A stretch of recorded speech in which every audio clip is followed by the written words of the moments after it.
بسم اللہ.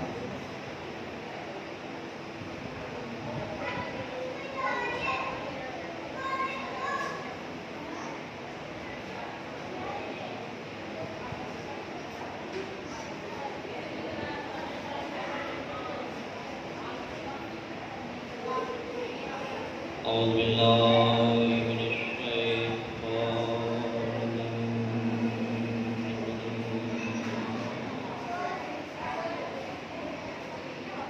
بسم اللہ الرحمن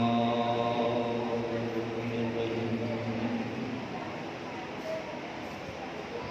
الحمد للہ الذی ہدانا لہذا وما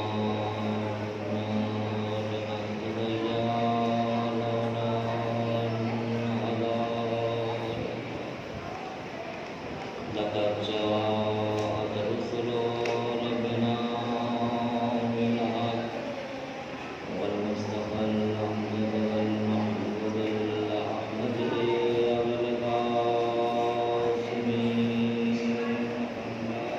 اللهم صل على محمد وعلى آل بيته الطيبين الطاهرين المعصومين. أما بعد فقد قال الله تبارك وتعالى في كتابه الأعلى. بسم الله الرحمن الرحيم.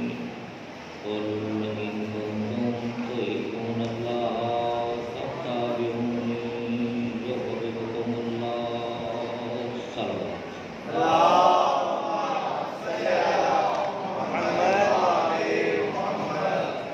اپنی عبادت کی قبولیت کے لیے صلوات پڑھیے گا. اللهم صل على محمد وعلى محمد. جو مومنین و مومنات بیمار ہیں ان کی جلد سے سلامتی کے لیے صلوات. اللهم صل على محمد وعلى محمد. جو مومنین و مومنات اس دنیا سے چلے گئے ہیں بالخصوص اپنی اپنی مرحومین کے لیے شہدائے ملت اماموں کے لیے، ان مرحومین کے لیے جن کے لیے کوئی دعا خیر کرنے والا نہیں ہے، بالخصوص اس عشرۂ محرم الحرام کے بانیان کے مرحومین کی مغفرت و بلندی درجات کے لیے صلوات. اللهم صل على محمد وعلى محمد. فرزند زہرا وسط فاطمہ امام حق کے ظہور کی تحجیل کے لیے مل کے صلوات پڑھیے. اللهم صل على محمد وعلى محمد. برادران ایمانی، موالیان حیدر کرام، عاشقان حسین بن علی، زندہ و سلامت رہیے سوائے غم ظلم کربلا کے. خدا آپ سب کو دنیا کے ہر غم سے محفوظ فرمائے. ذکر محمد و آل محمد کے صدقے میں خالق کون و مقام آپ سب کے گھروں پہ اپنی رحمت کا نزول فرمائے. بیماروں کو شفا عطا فرمائے، بے اولادوں کو اولاد نعیم عطا فرمائے. پریشان حال مومنین کی پریشانیوں کو خدا دور فرمائے. جو مشکلات میں مبتلا ہیں ان کی مشکلات کو آسان فرمائے. خالق کائنات ذکر کے صدقے میں ملک عزیز پاکستان کی خدا حفاظت فرمائے، استحکام عطا فرمائے. عزاداری مظلوم کربلا جہاں جہاں ہو رہی ہے خدا اس کی حفاظت فرمائے. عزاداری برپا کرنے والوں کی توفیقات خیر میں اضافہ فرمائے. دشمنان عزاداری کو خدا نست و نابود فرمائے. عزاداری کے حقیقی وارث کا خدا جل ظہور فرمائے. ہم سب کو قیامت کے دن خدا عزاداران مظلوم کربلا میں شمار فرمائے. دعاؤں کی قبولیت کے لیے مل کے صلوات پڑھیے گا.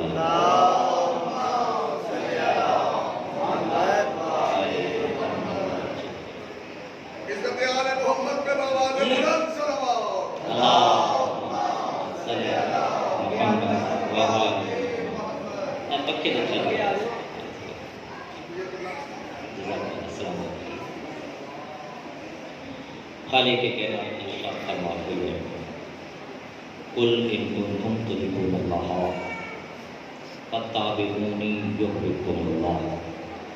اے میرے حبیب ان لوگوں سے کہہ دیجئے کہ اگر تم اللہ سے محبت کرنا چاہتے ہو فاتبعونی، بس میری اتباع کرو۔ پھر اس اتباع رسول کے نتیجے میں یحببکم اللہ، اللہ تم سے محبت کرتا ہے۔ پروردگار نے اپنے لیے معیار محبت و عشق ذات محمد عربی کو قرار دیا ہے۔ جو اس کے رسول کی اتباع کرے گا اللہ اس سے محبت کرے گا۔ ہم شیعان علی ابن ابی طالب نے بھی سنت الہی پہ عمل کرتے ہوئے اپنے لیے عشق و محبت کا مرکز بطول کے بابا کو بنایا۔ یہی وجہ ہے ہم جنہیں مانتے ہیں ذات رسالت کی وجہ سے مانتے ہیں، اور جنہیں نہیں مانتے ذات رسالت کی وجہ سے نہیں مانتے۔ ہم جن کی عزت کرتے ہیں مصطفیٰ کی وجہ سے کرتے ہیں، اور جن کی عزت نہیں کرتے مصطفیٰ کی وجہ سے نہیں کرتے۔ ہم جن کا احترام کرتے ہیں نبی کی وجہ سے کرتے ہیں، اور جن کا احترام نہیں کرتے نبی کی وجہ سے نہیں کرتے۔ صرف ہم مانتے ہی مصطفیٰ کو ہے۔ توجہ رکھیے دوستان محترم، پہلا جملہ آپ کی سماعتوں کی نظر کرنے چلا ہوں۔ ہم نے فقط نبی کو مانا ہے، مصطفیٰ کو مانا ہے، منبر حسین کی قسم ہے۔ ہم نے اگر اہل بیت کو بھی مانا ہے تو نبی کی وجہ سے مانا ہے۔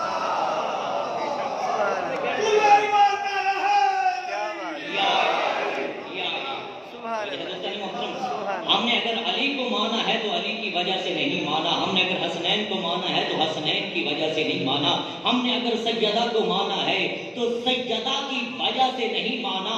پہ کب کہا تھا سیدہ نے کہ میں اپنے باپ کے جسم کا حصہ ہوں؟ ہم نے سیدہ سے نہیں سنا، ہم نے تو زبان رسالت سے سنا ہے۔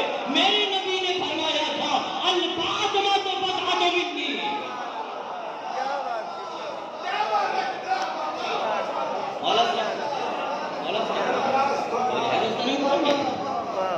ہم نے سیدہ کی وجہ سے، نبی کی وجہ سے سیدہ کو مانا ہے۔ کب کہا تھا حسنین نے کہ ہم نانا کی خوشبو ہیں؟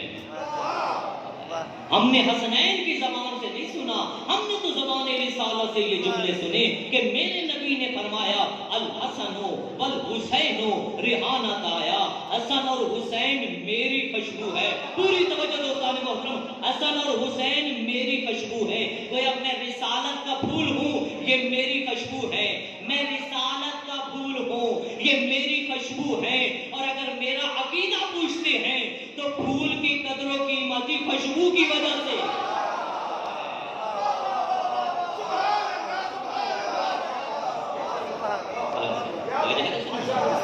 پھول کی قدر و قیمتی خوشبو کی وجہ سے ہوا کرتی ہے۔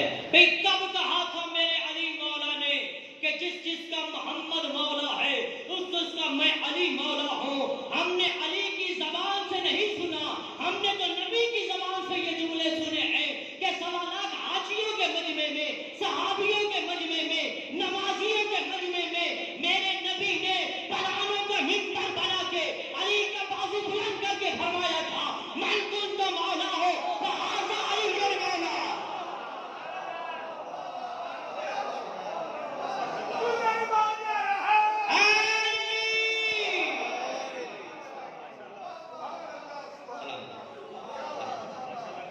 ہم صرف نبی کو مانتے ہیں، ہم نے صرف نبی کو مانا ہے۔ اگر اہل بیت کو بھی مانا ہے تو نبی کی وجہ سے مانا ہے۔ بڑا عجیب بہتان ہے میری قوم کے اوپر، میرے نوجوانوں پہ، میرے بچوں پہ، اور عجیب سوچے چھوڑے جا رہے ہیں سوشل میڈیا پہ بھی، اور پروپیگنڈا پھیلایا جا رہا ہے کہ دیکھیں جناب شیعہ جو ہے وہ صحابہ کرام کو نہیں مانتے۔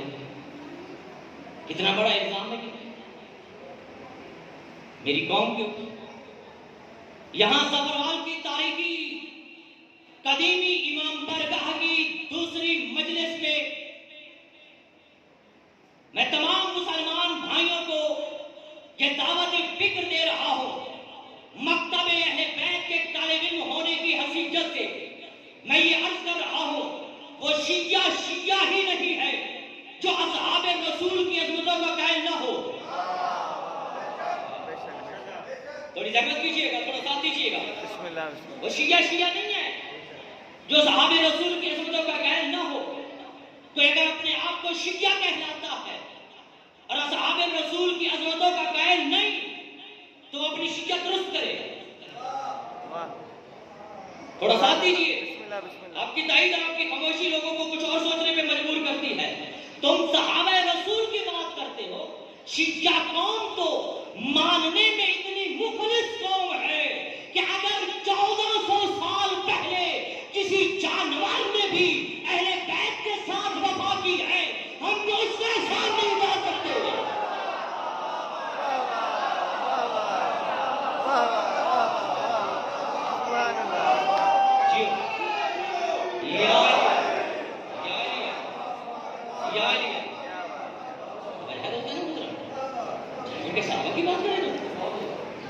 سمجھا ہی نہیں ہے تم نے. ہم مانتے ہیں صحابہ کرام کو بھی لیکن اصل میں ہم اہل بیت کو مانتے ہیں اور حقیقت میں ہم نبی کو مانتے ہیں. لیکن ایک بات یاد رکھو ہم برابری کے قائل نہیں ہیں. اللہ جزائے خیر دے جو سمجھے تو مولا سلامت رکھے آپ کو. توجہ رکھیے گا. ہم برابری کے قائل نہیں ہیں کہ سب برابر نہ. یہ جو برابری کا فلسفہ ہے یہ قرآن کے بھی خلاف ہے، عقل کے بھی خلاف ہے. یہ برابری والا فلسفہ قرآن کے بھی خلاف، عقل کے بھی خلاف. قرآن کہہ رہا بسم اللہ الرحمن الرحیم هل يستوي الذين يعلمون والذين لا يعلمون. کیا جاننے والے اور نہ جاننے والے برابر ہو سکتے ہیں؟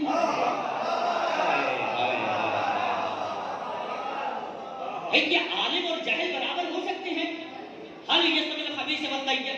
کیا ناپاک اور پاک برابر ہو سکتے ہیں؟ کیا کعبے کے سینٹر میں پیدا ہونے والا کل ایمان اور گلی میں پیدا ہونے والا منافق برابر ہو سکتے ہیں؟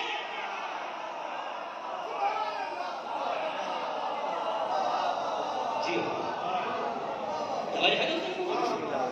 ہم برابری کے قائل نہیں ہیں. یہ برابری کا عقیدہ قرآن کے بھی خلاف ہے، عقل کے بھی خلاف ہے. ہم نے کسی کی ضد میں علی کو نہیں مانا، ہم نے کسی کی مخالفت میں علی کو نہیں مانا. توجہ رکھیے گا. بھائی دیکھیے دوستان محترم، علی مولا کے 3 اور سکے بھائی ہیں اور وہ تینوں علی سے بڑے ہیں. جناب طالب، جناب جعفر، جناب عقیل، چوتھے بھی علی. یہ علی کا اپنا مقدر ہے کہ علی گھر میں بھی چوتھے بھی ہے. تو وجہ ہے یہ نہیں ہے. لیکن مجھے ایمانداری کے ساتھ شیعوں عزائے خانہ حسینی پہ بیٹھے ہو، صفحہ عزائے حسینی پہ بیٹھے ہو، منصف مزاج بان کے عادل امام کے ماننے والے ہو، مجھے ایمانداری کے ساتھ بتاؤ کیا علی کے سکے حقیقی بھائیوں کو کیا آپ علی کے برابر مانتے ہیں؟ توجہ. ہم جناب طالب کو جناب ابو طالب کا لفظ جگر مانتے ہیں، جناب فاطمہ بنت اسد کا نور نظر مانتے ہیں، ہم جناب جعفر طیار کو مبلغ اسلام مانتے ہیں، ہم جناب عقیل کی عظمتوں کے قائل ہیں. لیکن دوستان محترم جب علی کی برابری کا مسئلہ آتا ہے تو علی کے حقیقی سگے بھائی ہم علی کے برابر نہیں مانتے. تو مجھے جملہ کہنے کی اجازت دیجیے، جب علی کے سگے بھائی علی کی برابری نہ کر سکے تو کسی کافر ماں کا بیٹا علی کی برابری کیسے کرے گا؟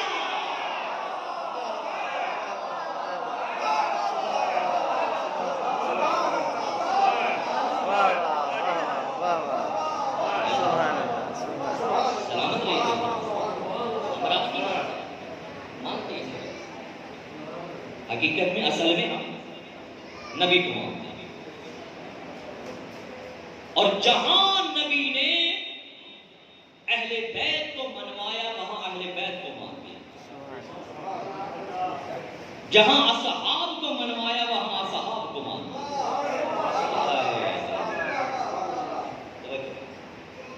جہاں اہل بیت کو منوایا وہاں اہل بیت کو، اور جہاں اصحاب کو منوایا وہاں اصحاب کو مان لیا۔ دیکھیے میرے نبی کی زندگی میں دو قسم کے لوگ ہیں۔ کتنے؟ تھوڑا سا دیجیے گا، میرے سوچی آپ ہو یار، اب میں نے آپ کے سارے بھی کہا کتنے قسم کے لوگ؟ دو قسم کے لوگ میرے نبی کی زندگی میں۔ ایک وہ لوگ ہیں جو نبی کی بارگاہ میں چل کے آتے ہیں، تک الباب کرتے ہیں، اجازت مانگتے ہیں۔ صلوات کیجیے محمد والے۔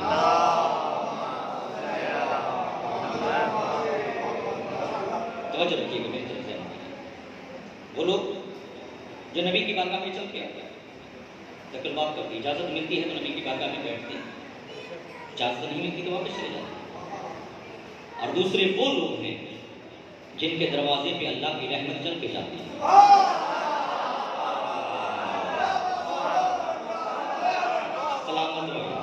اللہ جزائے خیر۔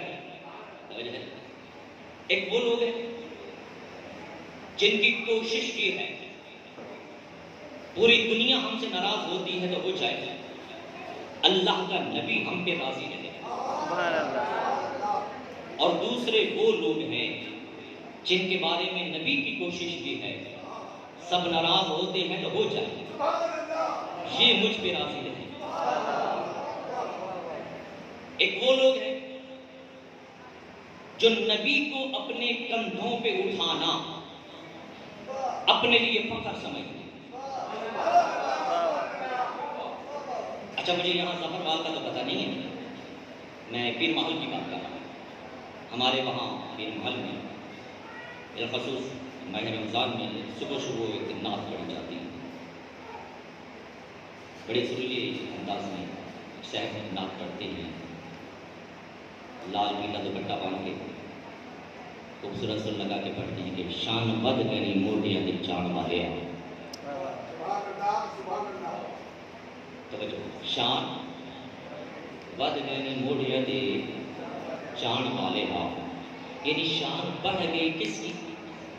جس نے پیغمبر اسلام کو ایک مرتبہ اپنے کندھوں پہ سوار کیا تھا۔ تھوڑی زحمت کیجیے گا، تھوڑا ساتھ دیجیے گا، جملہ عرض کرو۔ کیا نعت ہے، کیا شان پڑھی جاتی ہے، کیا فضائل پڑھے جاتے ہیں؟ شان بڑھ گئی کس کی؟ جس نے ایک مرتبہ پیغمبر کو اپنے کندھوں پہ سوار کیا تھا۔ میں کہوں گا مسلمان بھائی تیری غیرت سے سوال ہے، اس کی شان تو بڑھ گئی قیامت تک کے لیے جس نے ایک مرتبہ نبی کو اپنے کندھوں پہ سوار کیا تھا۔ اس ہستی کے بارے میں تیرا کیا خیال ہے جنہیں نبی نے اپنے کندھوں پہ سوار کیا ہو؟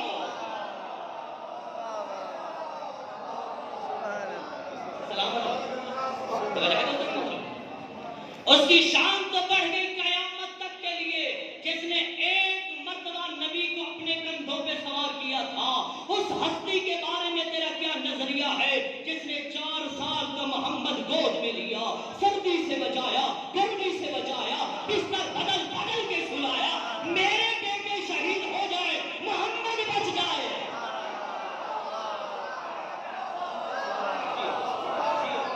جی جی مل کے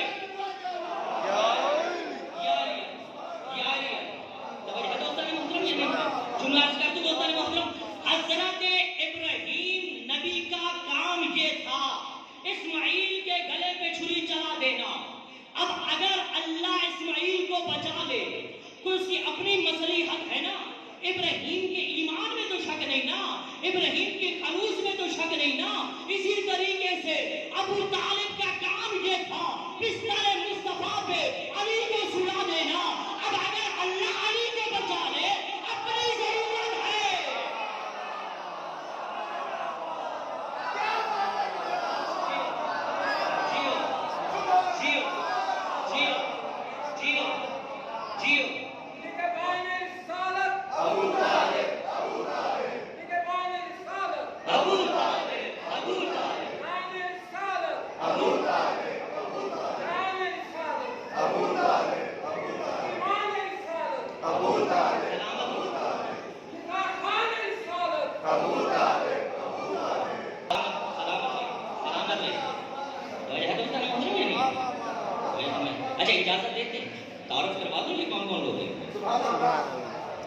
لوگ جو نبی کے دروازے پہ چل کے آتے ہیں، دکل باب کرتے ہیں، اجازت مانگتے ہیں، اجازت ملتی ہے تو نبی کی بارگاہ میں بیٹھتے ہیں، اجازت نہیں ملتی تو واپس چلے جاتے ہیں، انہیں اصحاب رسول کہا جاتا ہے۔ اور دوسرے وہ لوگ جن کے دروازے پہ اللہ کی رحمت چل کے جاتی ہے، دروازے پہ کھڑے ہو کے آیت تطہیر کی تلاوت کرتی ہے، بسم اللہ الرحمن الرحیم، انما یرید اللہ لیذھب عنکم الرجس اہل البیت ویطہرکم تطہیرا۔ بیٹا بطول کی اجازت ہے تیرا بابا اندر آ جائے۔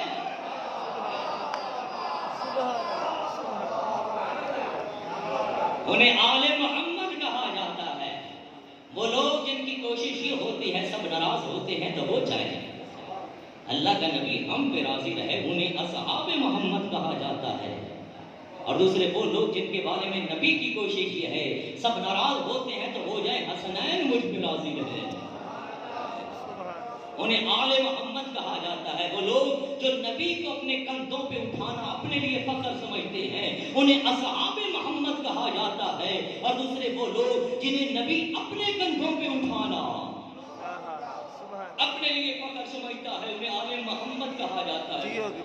بڑی مشہور روایت ہے، اور اس روایت کو آپ کے یہ داتا علی حجویری سب مسلمان بھائی جانتے ہیں، لاہور میں ان کا نظار دربار بھی ہے، داتا صاحب، ان کی ایک کتاب ہے کشف المحجوب، اس کے اندر انہوں نے ایک روایت لکھی، کیا خوبصورت روایت۔ وہ لکھتے ہیں کہ ایک مرتبہ پیغمبر اسلام نے مولا حسین علیہ السلام کو اپنے کندھوں پہ اٹھایا ہوا،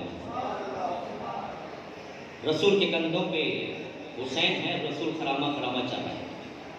یہ اچانک حضرت عمر کا گزر ہوا۔ حضرت عمر نے جب یہ منظر دیکھا تو بے ساختہ حضرت عمر نے کہا نعم المرکب یا حسین، اے حسین تیری سواری کتنی عظیم ہے، اے حسین تیری سواری کتنی عظیم ہے۔ جب نبی نے یہ سنا، عمر نے یہ کہا ہے تو نبی نے اپنا چہرہ موڑ کے عمر کی طرف دیکھا، عمر کی طرف دیکھ کے نبی فرماتے عمر تجھے سواری نظر آ گئی ہے، سوار نظر نہیں آیا؟ سواری نظر آ گئی ہے، تجھے سوار نظر نہیں آیا؟ ہم صرف رسول کو مانتے ہیں، اس لیے دعوت فکر دے گا، خدا کی قسم آؤ سارے ذات رسالت پہ اکٹھے ہو، ذات مصطفیٰ پہ اکٹھے ہو، ذات محمد عربی کی معرفت حاصل کریں۔ ظلم یہ ہوا، زیادتی یہ ہوئی، پہلے دن سے ہی لوگوں نے نبی کو دل سے مانا ہی نہیں، مخلص ہی نہیں تھے نبی کے ساتھ، پہلے دن سے ہی مخلص نہیں تھے۔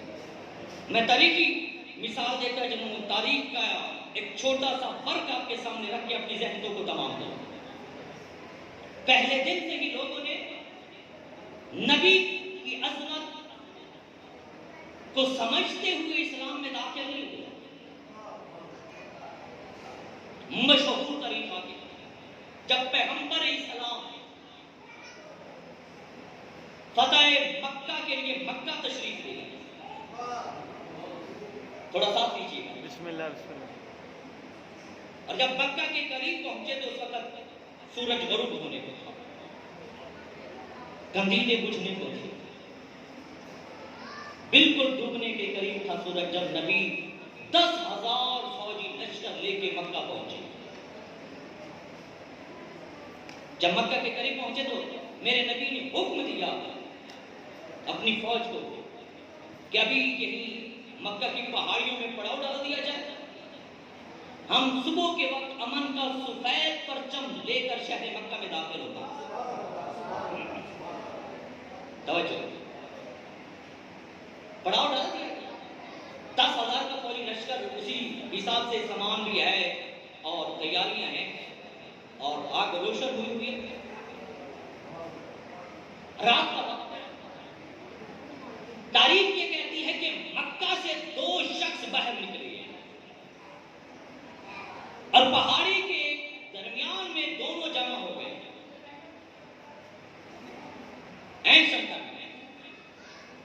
دو شخصیتیں مکہ سے باہر نکلی، ان میں سے ایک مسلمان ہے، ایک کافر ہے۔ جو مسلمان ہیں ان کا نام ہے عباس ابن عبد المطلب۔ توجہ رکھیے۔ بسم اللہ۔ اور جو کافر ہے اس کا نام ہے ابو سفیان۔ کون ابو سفیان؟ معاویہ کا باپ ابو سفیان۔ کون ابو سفیان؟ یزید کا دادا ابو سفیان۔ کون ابو سفیان؟ جس کی بیوی ہندا نے پیغمبر اسلام کے چچا جناب حمزہ کا کلیجہ چبایا تھا۔ توجہ۔ کون ابو سفیان؟ جس کی زندگی لشکر اسلام کے خلاف جنگیں کرتے ہوئے گزری، جبکہ ابو سفیان اور جناب عباس ایک جگہ پہ اکٹھے ہوئے۔ اس ابو سفیان کی طائرانہ نگاہ نے لشکر اسلام کا معائنہ کرنے میں دیر نہیں لگائی۔ لشکر اسلام کا معائنہ کرنے کے بعد یہ ابو سفیان جناب عباس کو کوہنی مار کے کہتا ہے کہ یار عباس، تیرے بھتیجے محمد نے کتنی بڑی حکومت بنا لی ہے۔ تھوڑی زحمت کیجیے گا، تیرے بھتیجے محمد نے کتنی بڑی حکومت بنا لی ہے۔ جناب عباس نے اسے کوہنی ماری، کہا بدبخت، یہ حکومت نہیں رسالت ہے۔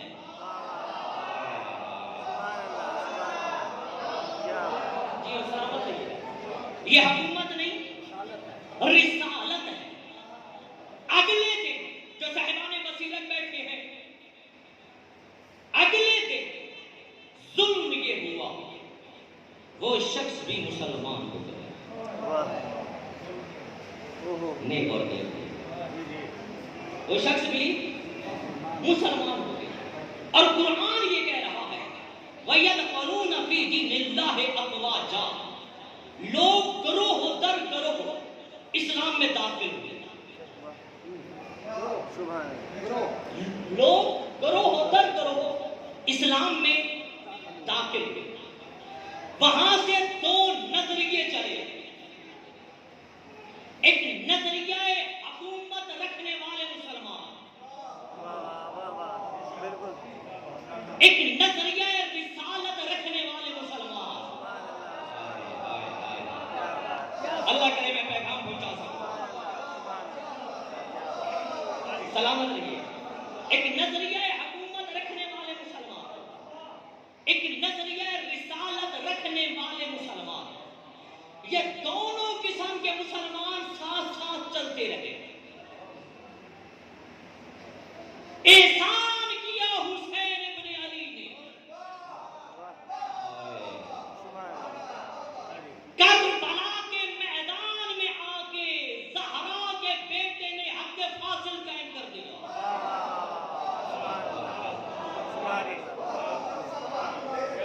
کربلا کے میدان میں آ کے زہرا کے بیٹے نے چہرے پہ پڑے ہوئے نقابوں کو الٹ دیا۔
اللہ سلامت رکھے آپ کو. توجہ دوستان محترم، حد فاصل قائم کیا حسین ابن علی. مسلمان ایک طرح کے نہیں، دو طرح کے. کون رسالتی مسلمان ہے اور کون حکومتی مسلمان؟ جو رسول کے بیٹے کا ساتھ دے رہا ہے وہ رسالتی مسلمان، جو رسول کے بیٹے کو شہید کر رہا ہے وہ حکومتی مسلمان. پوری طرح کی توجہ چاہ رہا ہوں. واقعہ کربلا کے بعد پھر مکس ہو گیا سسٹم. آج کیسے پتا چلے کون حکومتی مسلمان ہے، کون رسالتی مسلمان ہے؟ سہمت کیجیے گا. کون حکومتی مسلمان، کون رسالتی مسلمان؟ کیسے شناخت ہو آج، کیسے آج پہچان ہو حکومتی مسلمان کون ہے، رسالتی مسلمان کون ہے؟ اس لیے احسان کیا حسین ابن علی نے، لطف کیا پروردگار نے، مجالس کو درمیان میں رکھ دیا، عاشورہ کو درمیان میں رکھ دیا. جو مسلمان رسول کے بیٹے کی صف عذاب میں اکٹھے ہو جائے، سمجھو رسالتی مسلمان. جو مخالفت کرے سمجھو حکومتی مسلمان.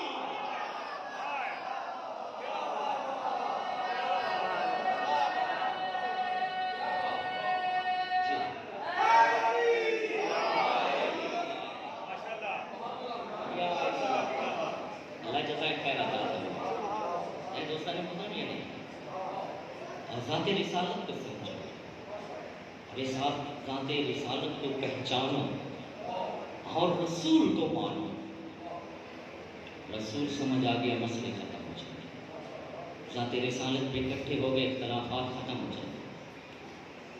رسالت کے پرچم کے سائے میں آ گئے تو فرقہ واحدیت ختم ہو جائے گی، یہ دہشت گردی ختم ہو جائے گی، گروہ بندی ختم ہو جائے گی. اس لیے کہ سب پرچم رسالت کے نیچے ہوتے ہیں. سمجھو یہ ہستیاں کسی کا حق نہیں رکھتی، کسی کا حق نہیں رکھتی. ہر عمل سے واقف کی. آپ جو یہاں پہ ہے بیٹھے ہیں کیا سمجھتے ہیں؟ وہ پتہ نہیں کہ کون کون آئے ہیں. جو بندہ جو عمل بھی کر رہا ہے وہ ان کی نگاہ میں ہے. کوشش کیجئے، احتیاط کیجئے گا. خلوص شرط ہے. یہاں صرف نجت چلتی ہے، حسیجت نہیں چلتی. یہ صرف نجت کو دیکھتے ہیں، حسیجت کو نہیں دیکھتے کہ اس کی حسیجت کیا ہے. یہ دیکھا جاتا ہے اس کی نجت کیا ہے، کس نیت کے ساتھ کر رہا ہے، کس نیت کے ساتھ کر رہا ہے. ذہن سے تمام کرو، وقت دامن میں گنجائش نہیں رہتی. ایک شخص 7 محرم کو سبیل لگایا گیا.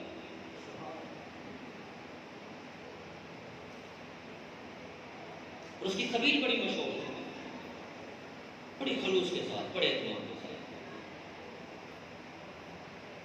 جو خوبصورت سے خوبصورت، اچھے سے اچھا خوبصورت بنا کے سبیل بھی لگا. اس کی سبیل کی اتنی شہرت تھی کہ دور دراز سے لوگ اس کی سبیل پینے کے لیے آتے تھے. جس طرح آج کے دور میں پتہ چل جائے یار فلاں جگہ پہ بریانی ہے یا قورمہ پکا ہوا ہے تو ذرا عقیدت کے ساتھ لوگ چلے جاتے ہیں. پریشان تو نہیں ہوتے؟ ابھی لنگر حسین یہ حصہ ہوتا ہے. اس کی سبیل کی بھی بڑی شہرت. دور دراز سے لوگ پتہ ہوتا تھا کہ یار 7 محرم کو فلاں جگہ پہ سبیل لگنی ہے اور لوگ اسے پریشان. اتفاق ایسا ہوا کہ کسی وجہ سے وہ جیل چلا گیا.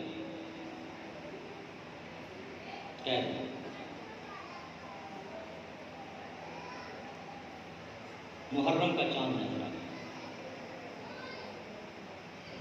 انسان گناہ گار خطا کار ہو جیسا بھی ہو، لیکن یہی تو کریمی ہے حسین کی کہ سارے سال کے گناہ گاروں کو بھی اپنے دسترخوان پہ بلا لیتا.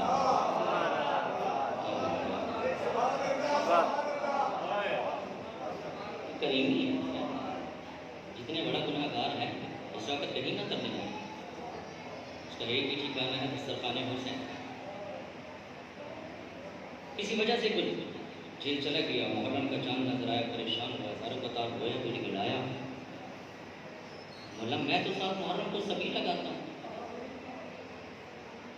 اور آج میں جیل میں ہوں، باقی سب کچھ تو میں برداشت کر سکتا ہوں، لیکن مولا کی نیاز نہ دوں یہ میں کیسے برداشت کروں؟ مولا کے مہمانوں کی میں خدمت نہ کر سکوں یہ تو مجھ سے برداشت نہیں۔ روتا ہزاروں قطار، 6 محرم کو اسے رہائی مل گئی۔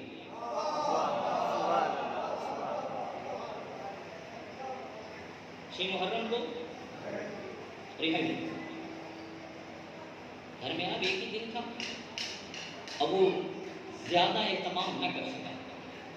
پہلے مثلا اگر کوئی لوازمات تھے، بدام وغیرہ جو بھی اس کے اندر وہ ڈالتا تھا، وہ بیچارے کے پاس حالات نہیں تھے، معاملات چلنا تھا، اس نے خالی گڑ لیا اور گڑ کا شربت بنا کے اس نے سبھی لگا دی کہ مولا کے نام بھی دینا ہے تو کم از کم حاضری ہو جائے۔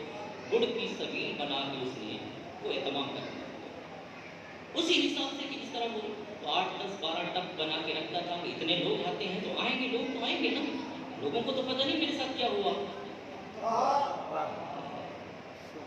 لوگوں کو تو نہیں پتہ نا، اندازہ نہیں ہے کہ آئیں گے، اس طرح ٹب بنا کے اس نے سبیل پہ وہ رکھے، لوگ آئے۔ لیکن پہلے جو رغبت کے ساتھ وہ پیتے تھے اس دفعہ وہ چیزیں نہیں تھی، خالی گڑ کا شربت بھی تھا، بس کسی نے ایک گھونٹ لیا، کسی نے آدھا گلاس پیا، 1 2 گھونٹ لے کے رکھ دیا۔ صبح سے رات ہو گئی، سبیل بچ گئے، کسی نے نہیں، تھوڑا غمگین، میں نے کتنے خلوص کے ساتھ، چاہت کے ساتھ عزاداروں کے لیے، معذوریوں کے لیے سبیل بنائی تھی، اس دفعہ سبیل بچ گئی، شہر میں وہ اتمام نہیں کر سکا، شرمندگی کا شیطان ہوا، بڑا پریشان ہوا۔ تھوڑی دیر گزری ہی تھی کہ ایک قافلہ آیا،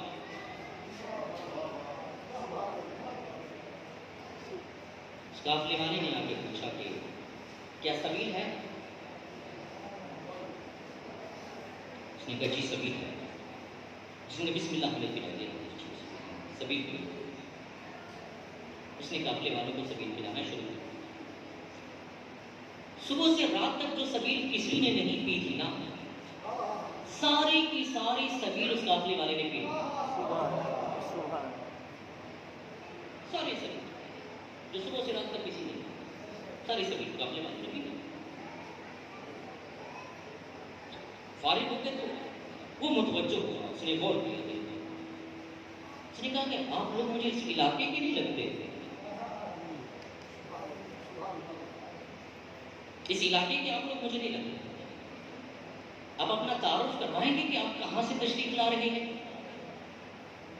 جب اس نے اصرار کیا نا، تو جو اس قافلے کا سالار تھا، جو آگے تھا نا، سالار تھا اس قافلے کا، اس نے کہا کہ مجھے حبیب ابن مظاہر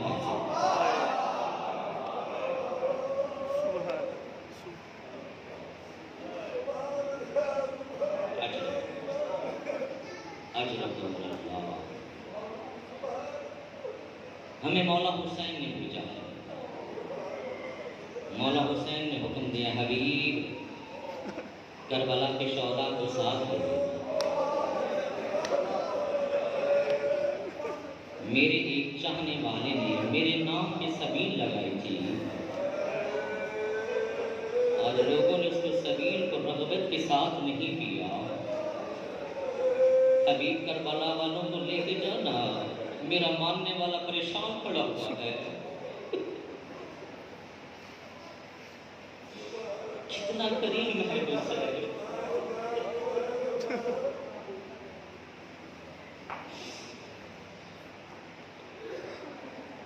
نانا کے مزار پہ قرآن کی تلاوت کر رہے تھے،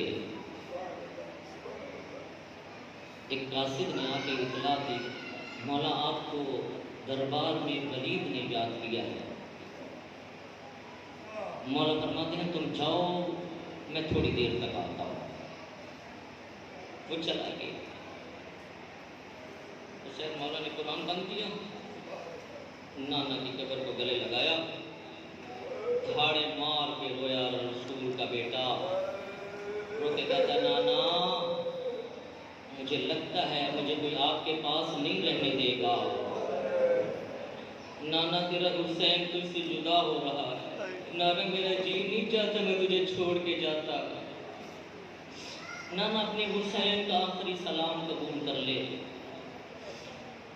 حسین مولا نانا سے ودا کر کے بھائی کی قبر پہ گئے، بھائی حسن کو جا کے ملے، بھیا حسین کا آخری سلام۔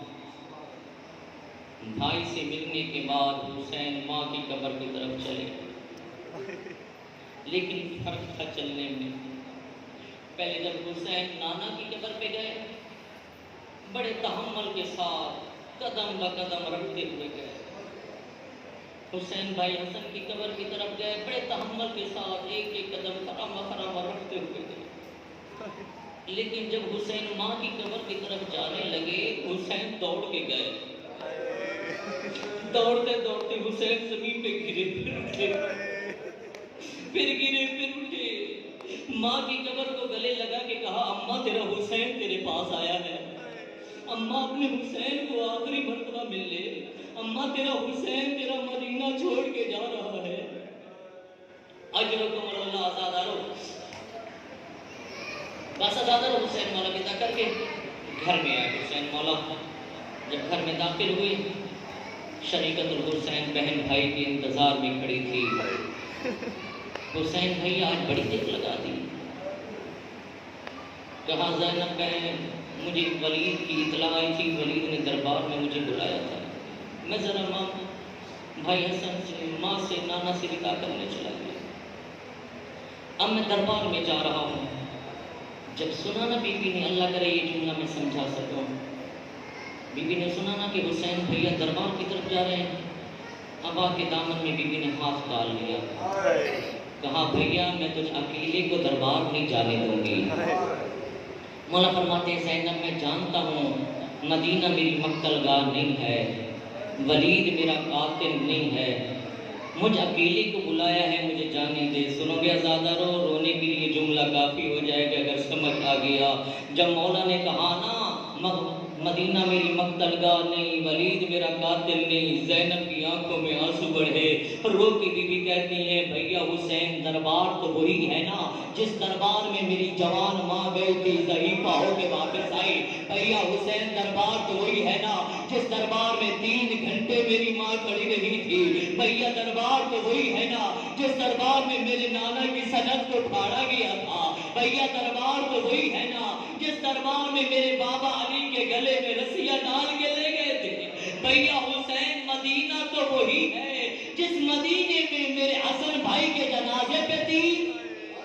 اجرکم اللہ، اجرکم اللہ زادارو، بس زادارو دونوں بہن بھائی میں یہ باتیں ہو رہی تھی، یہ منظر دیکھا جناب ام الفضل نے، دوڑ کے اپنے حجرے میں آئی، کیا منظر دیکھا جناب عباس فضل کو پیار کر رہی ہیں، رو کے ام الفضل کہتی عباس تو بیٹے کے پیار میں مصروف ہے، صحن میں دونوں بہن بھائی رو رہے ہیں، زہرا کی اولاد گریہ کر رہی ہے۔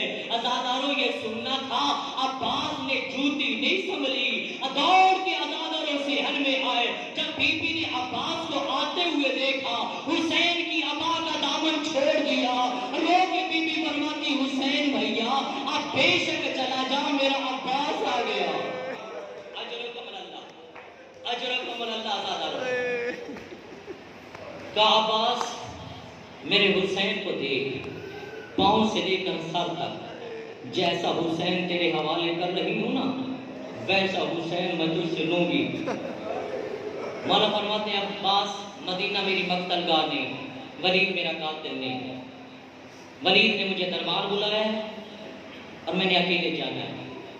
مولا عباس ہاتھ باندھ کے کہتے مولا ایک مرتبہ مجھے اجازت دے، میں ہاشمی نوجوانوں کو بلاؤں، ہاشمی نوجوانوں کی ننگی تلواروں کے سائے میں آپ چلیں، میں مدینے والوں کو یہ بتاؤں تو صحیح حسین آباد کتنا ہے۔